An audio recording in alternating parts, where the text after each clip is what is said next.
안녕하세요. 지내복TV의 지입니다. 오늘은 일본에서 이사하실 때 자주 문제가 되는 원상복구, 겐조카이후쿠에 대해서 주의하실 점, 꼭 알아두셔야 할 법률, 실제로 문제가 생겼을 때 어떻게 대처해야 되는지에 대한 개인적인 경험을 통해서 말씀드리도록 하겠습니다.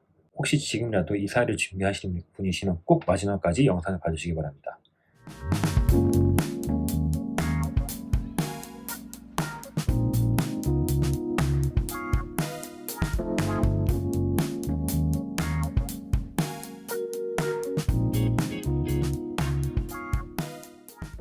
간단히 저희 채널을 설명을 드릴게요. 제 채널은 일본 생활에 대한 전반적인 내용을 다루고 있고, 저희 가족에 대한 브이로그, 일본 취업에 대한 정보 공유, 그리고 세 번째 일본 생활에 대한 정보 공유와 그리고 팁에 대해서 말씀을 드리고 영상을 업로드하고 있습니다. 오늘은 일본 생활의 팁 중에 하나인 일본에서 이사를 하실 때 흔히 문제가 되는 원상복구에 대해서 말씀을 드려볼까 합니다. 원상복구가 무엇이냐? 이사를 하실 때 내부를 확인을 해서 고장난 게 어디 있는지, 해진 게 얼마나 있는지, 또 얼마나 교환을 해야 되는지에 대해서 확인을 하는 과정입니다. 그런데 이제 이런 원상복구의 문제가 뭐냐면 그냥 그 관리회사나 혹은 집주인이 저희에게 부당한 금액을 청구하는 거죠. 이런 문제가 왜 생기느냐? 약간의 외국인에 대한 차별 혹은 약간 반사기인데, 첫 번째는 저희가 외국인이기 때문에 이런 문제가 되었을 때 비자 혹은 취업에 관련돼서 불이익을 받지 않을까 싶어 청구된 금액을 지불해 버리는 경우가 있기 때문이고요. 두 번째는 집에 계약을 할 때 보증인이 필요한데 그 보증인이 이제 일본에 가족이 없기 때문에 일본의 지인, 아는 사람 혹은 회사 동료의 이름을 빌려서 계약을 하는 경우가 많죠. 만약에 이런 문제가 생겼을 때 보증인한테 피해가 가지 않을까, 신세를 지지 않을까 싶어서. 또 마지막 세 번째는 아무래도 법률 관련된 문제가 되기 때문에 저희가 법률에 대해서 잘 아는 것도 없고 또 조사할 방법도 없고 하니까 그냥 어쩔 수 없이 내는 경우, 이 세 가지 경우 때문에 저에게 부당한 금액을 청구하는 경우가 많다고 들었습니다. 첫 번째 주의할 점이에요. 내부에 무슨 문제점이 있는 점인지 확인을 할 때 꼭 입회를 하셔야 돼요. 가끔씩 일정이 안 맞아서 본인의 혹은 관리 회사의 의뢰에 의해서 혹은 집주인의 그 일정이 안 맞아서 입회를 안 하시고 이사를 가버리시는 경우가 있습니다. 청구를 받게 되는데 이 가격이 엄청 터무니없이 비싸게 오는 경우가 굉장히 대부분입니다. 입회를 하지 않기 때문에 다 청구해서 오는 거예요. 그냥 문제가 된 건 전부 다. 그렇기 때문에 꼭 입회를 하셔라. 이건 기본 중의 기본입니다. 입회를 하실 때 꼭 미리 아셨으면 좋을 법률에 관한 건데요. 일본어로 케넨 레가, 경련열화저죠. 그러니까 시간의 지남에 따라 일정한 물건은 해지고 고장이 나기 마련이다. 그렇기 때문에 처음에 이제 입회를 하실 때 가끔씩 관리회사가 이런 말을 하는 경우가 있어요. 처음에 들어오실 때 다 새 거였기 때문에 다 새 거로 바꾸셔야 됩니다. 근데 이게 잘못된 거예요.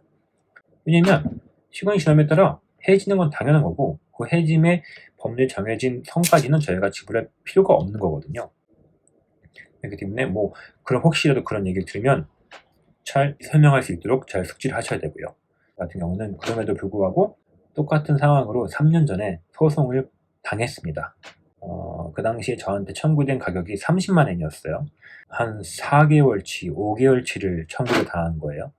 전 입회도 했고 다 설명도 했음에도 불구하고 한 반년 동안 변호사 사무실도 찾아가고 영사관도 찾아가고 해서 대응을 했습니다.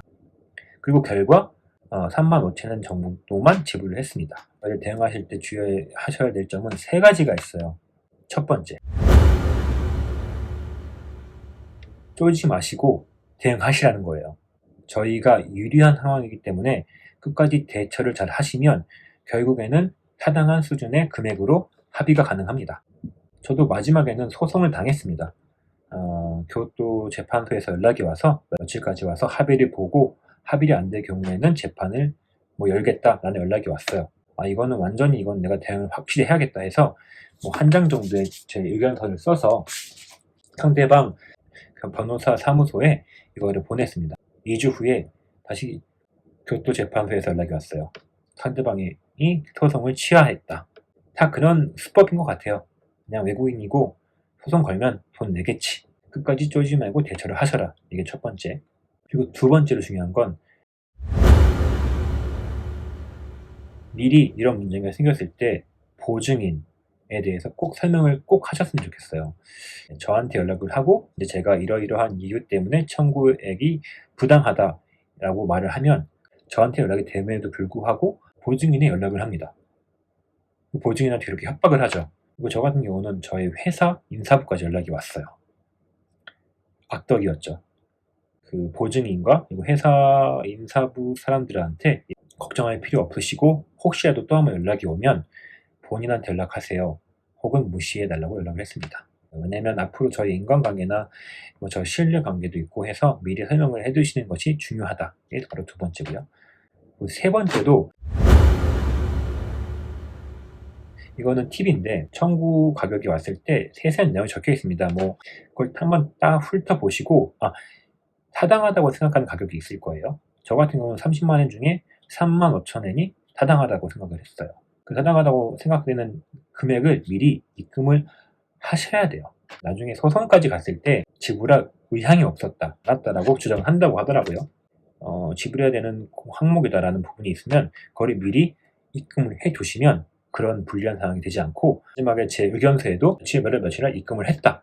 그걸 써서 보내면 결국에 나중에 그쪽에서 뭐 두 손 두 발 다 들고 소송을 취하하더라고요.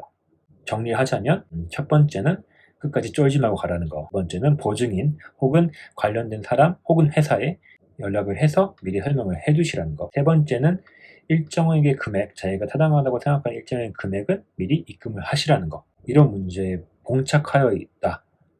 좀 고민이고 스트레스다라고 하시는 분은 제 영상에 댓글을 달아주시면 정보나 그 당시에 했던 내용들을 좀 알려드리도록 할게요. 앞으로 일본에서 생활을 할 건데 이런 게 좀 궁금하다.